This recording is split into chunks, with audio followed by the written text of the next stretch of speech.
Hi, this is August update continued, and we're looking at the orchids that are outside of my tank. Basically, they're scattered through the house close to the windows, and here I have those that grew very big and don't fit any windowsills. They're doing great. This is Cataleya's Star Mind, which I grew from the seedling, and this is the only Cataleya that blooms for me, and it now growing these two new bulbs that will definitely bloom soon. So it's getting bigger and bigger, and so that's the big pot that it's in, and it grows in archiata with charcoal and perlite.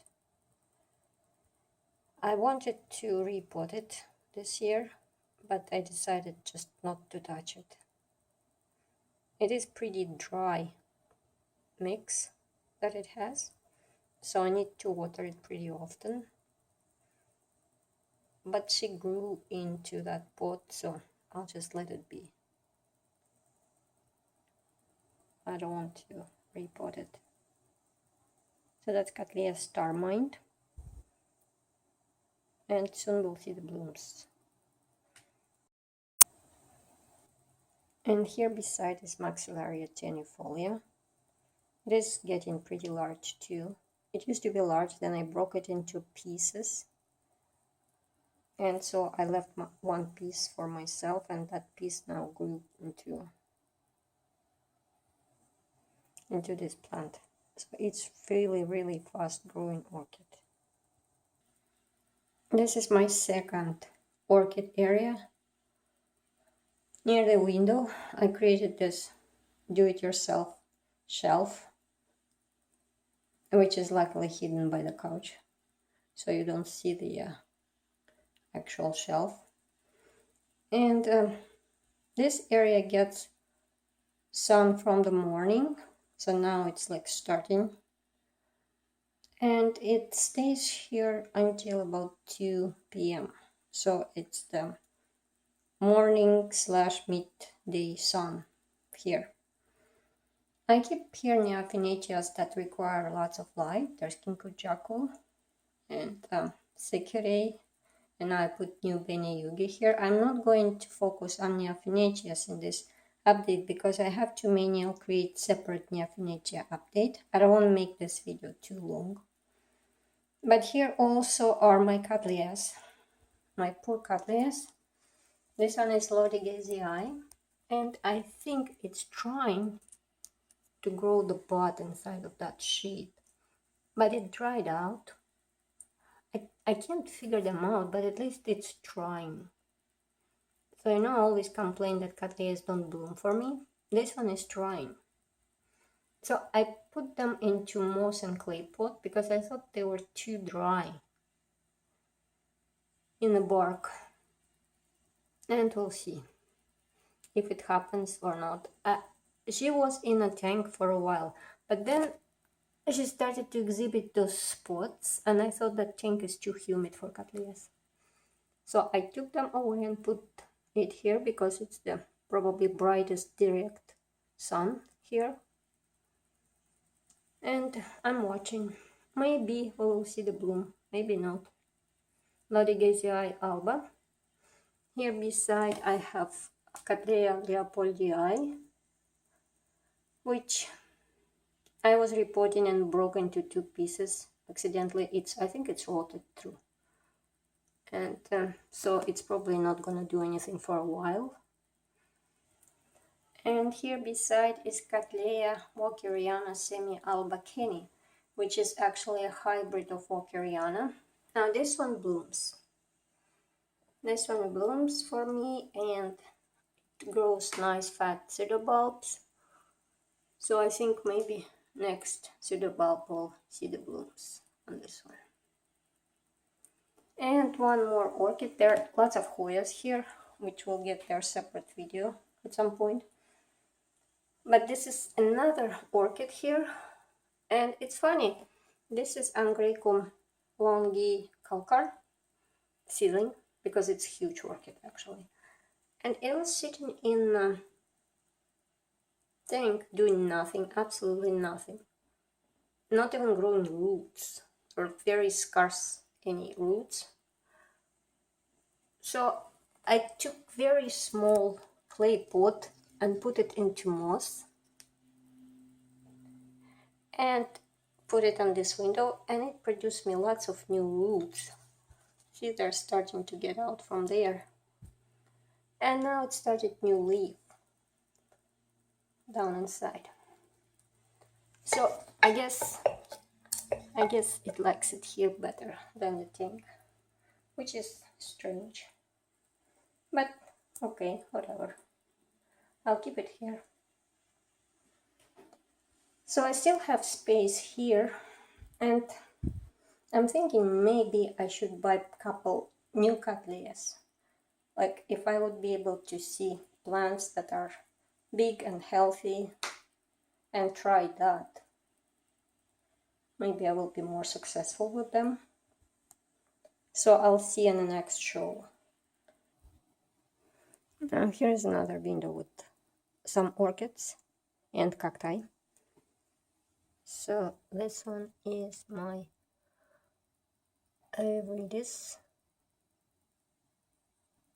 Rihanna, which I'm trying to grow like Neophinitia, and I finally got some roots growing and the leaves starting, which is good.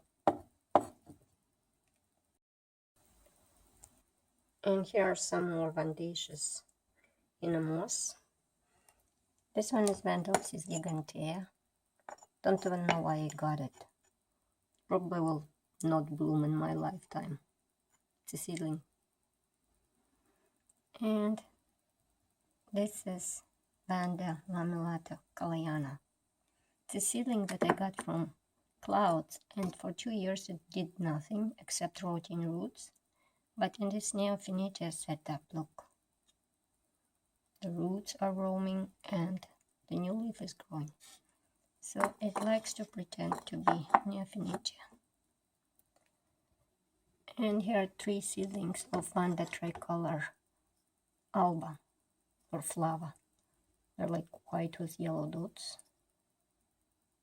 Those are grown from flask. They're still alive. They're not the fastest growing.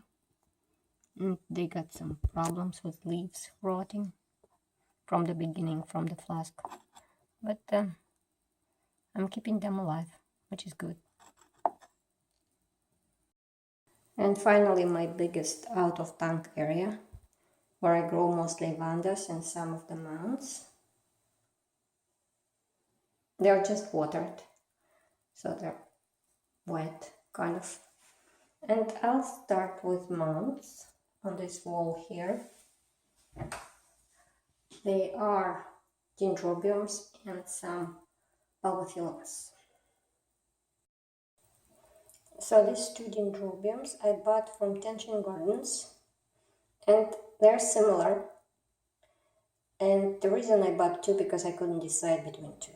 That's the curse of my life. When I cannot decide between 2 items, I just get both. And both of them doing great actually. They were in a tank for some time, but then when the roots, especially this is anosmo, I forgot to say the name. So this is Dendrobium anosmo here, variegated, and this one here is Dendrobium aphyllum, also variegated.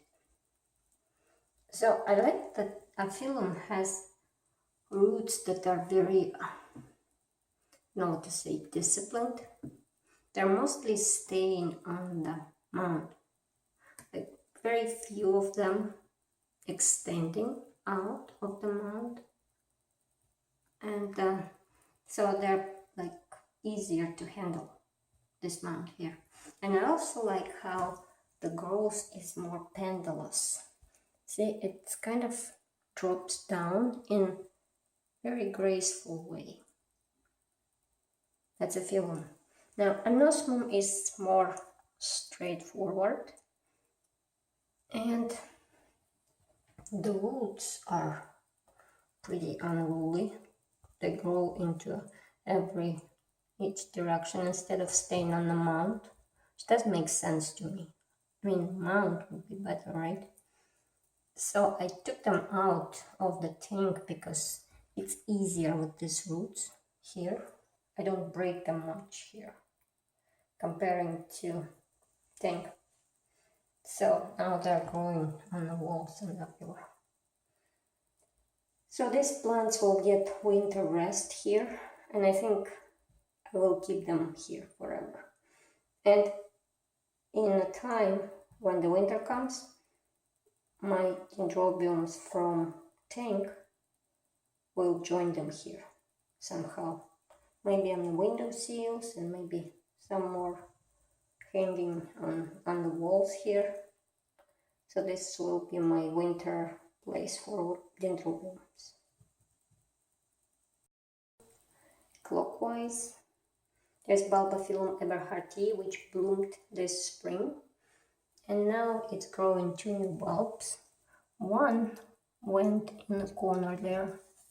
I don't know why it like there, but maybe if it will continue to grow in the air, I might actually cut it and put it separately.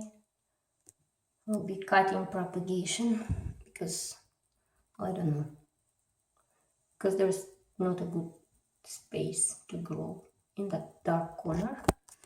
And there is yet another new bulb coming out here. So it's growing. It's not growing as vigorously as last year. I think because I disturbed my Bulbophyllum. I had a great idea, which seemed at the time to refresh their moss. So I picked out the moss on all my Bulbophyllums, and I think that disturbing them kind of set them back. They're not growing as good this year, so next year I won't touch them. And so this is the piece of Bulbophyllum macranthum. I also have the piece inside of tank in a basket, and this piece is here on the mount. I want to compare them. Who grows better?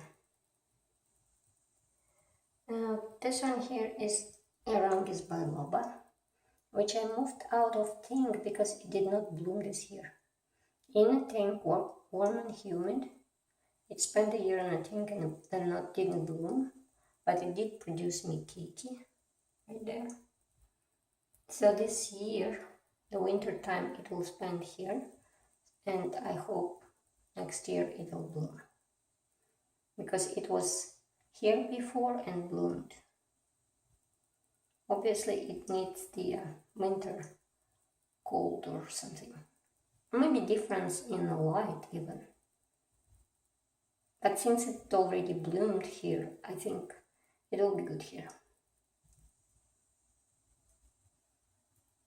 And here's another Bulbophyllum Kalimpong, which bloomed before, but this year it skips the blooming. Maybe it will still bloom later on, because it just finished a couple of new bulbs.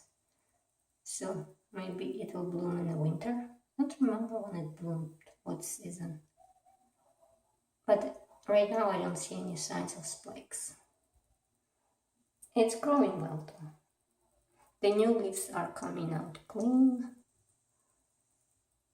And, well, I was going to water my Bulbophyllums only with rainwater, but it didn't really work out.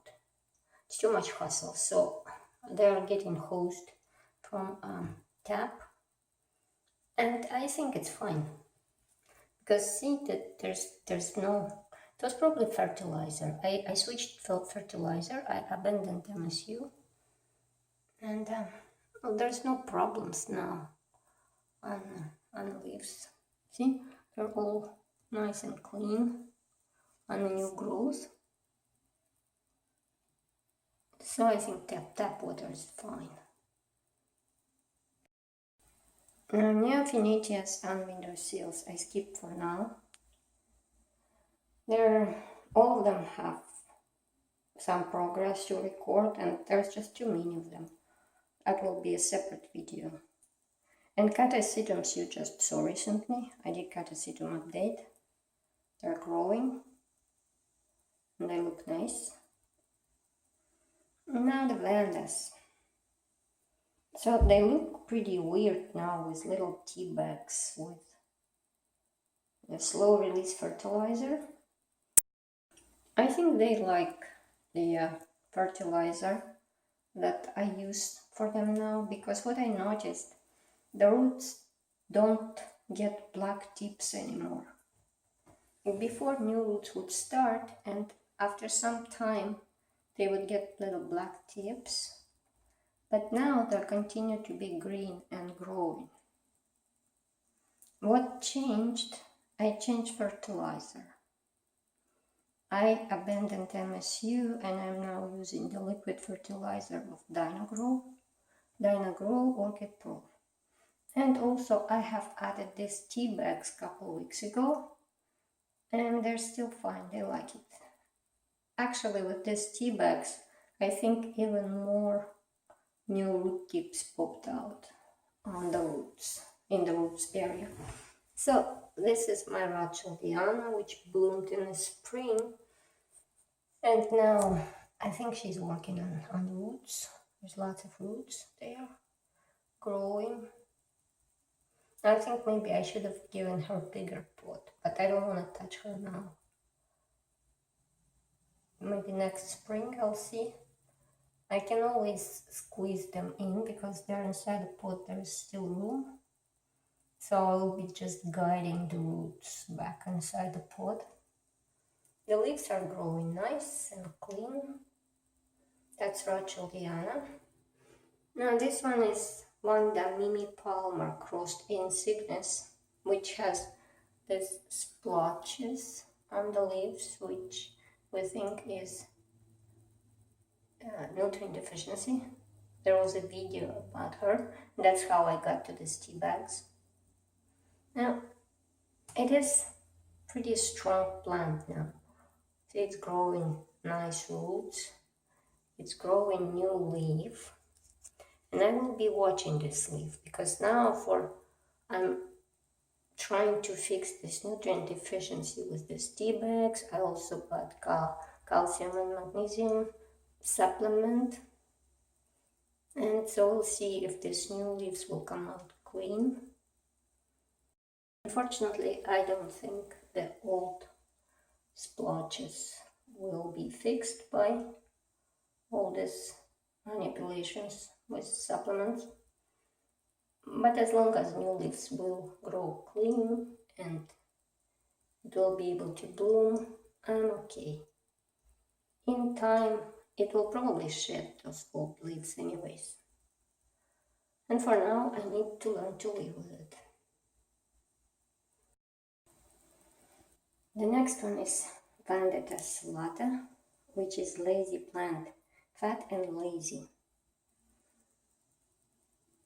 It is growing enormous, gigantic roots, which I actually need to bend and squeeze back inside the pot because it's coming too long now. So I need to wet them thoroughly and try to bend. I did it with these previous roots too. And put them back inside the pot, otherwise they will be broken in no time. But for some reason it does not bloom. I believe it's blooming size and it is strong plant, so it should be capable of blooming. Now, internet says that it can bloom fall, winter or late summer. Now it's late summer, there's no sign of spike, so I don't know. I will wait this year to see if it will bloom here, maybe. And otherwise it will need light supplement, or I might put it for the winter time inside of tank where there is bright light on a schedule. Maybe that can trigger to bloom. But the tank is pretty humid. I'm not sure if it likes that much humidity. So I'll try maybe when dendrobiums come out, this vanda can get in, I think. But it might not like it there. We'll see. This Rulia is spiking. And it's not the smartest thing for her to do because she does not have really nice roots. She keeps rotting the roots for some reason. I don't know why, but now there are 2 new roots sprouted. Hopefully they will be good. So I'd rather her to concentrate on growing roots and leaves, but it's spiked. And the timing of this spike is consistent with last year, because last year I bought her in fall and it already had spike. So I think it just scheduled to spike now, and it did.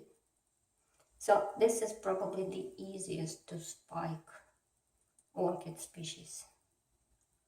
If I only could have one panda, I would get the cerulean because it's compact, the leaves are not very big, and it does not need to be very large to bloom.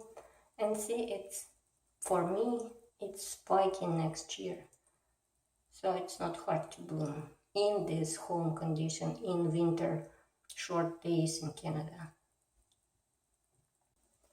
Now moving to the next one is my Vanda tricolor, which I grew from small seedling.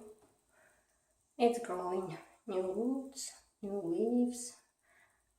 Last winter I tried to put her inside of tank for the winter because I thought she likes it warm.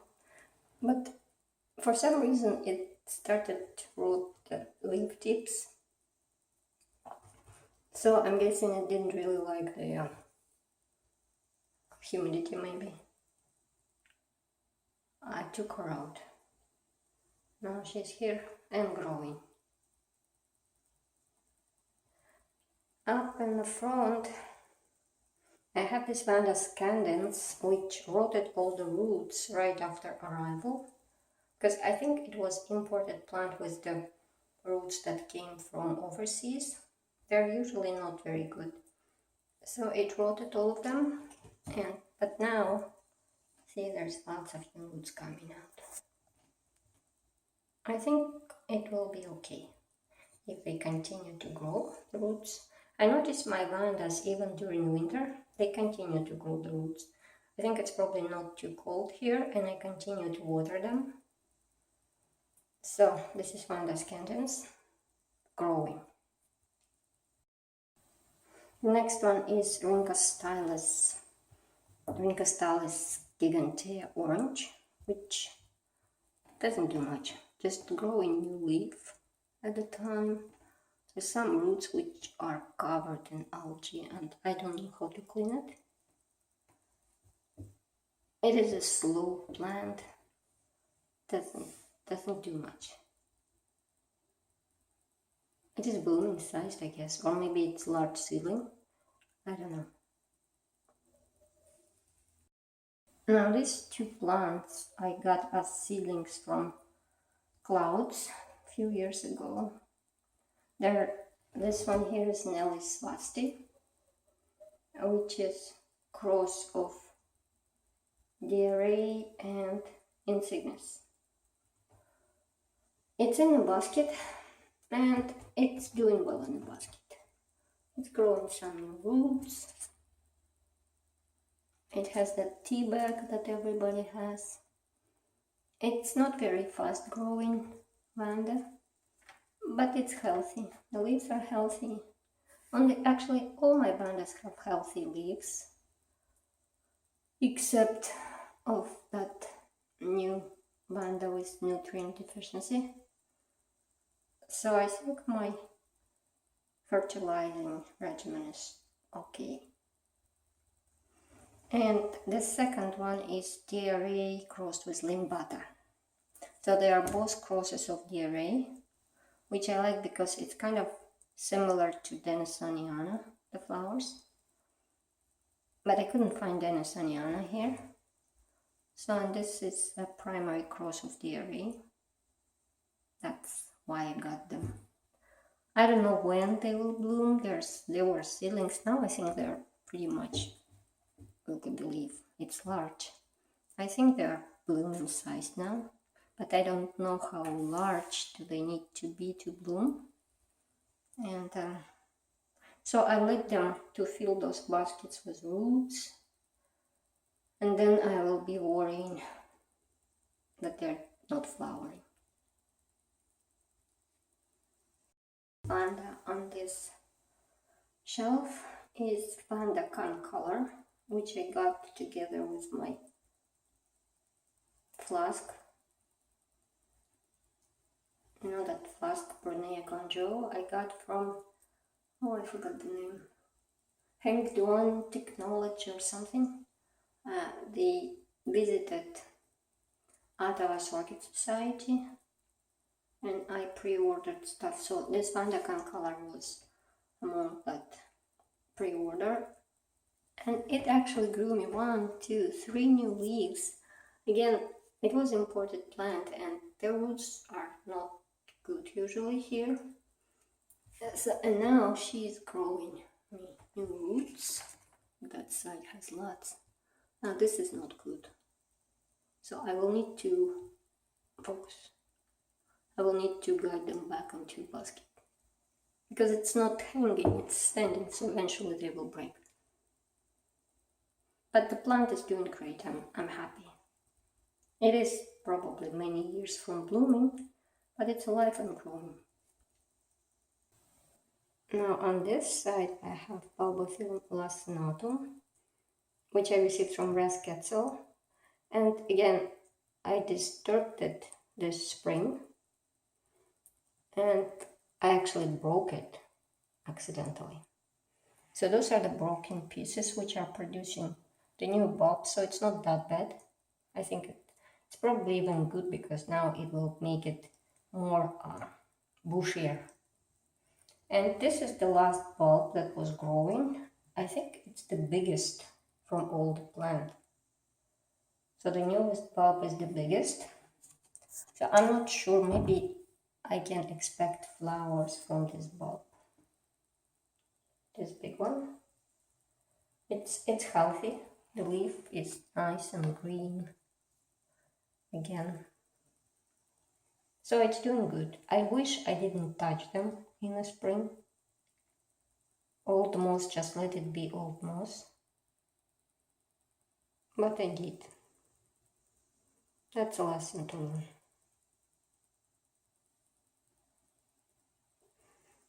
And here is the last basket.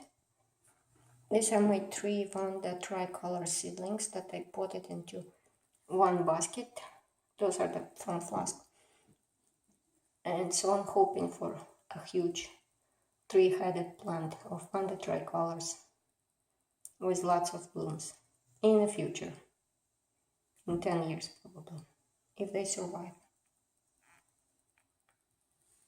And, oh, and the last one. No, not the last actually.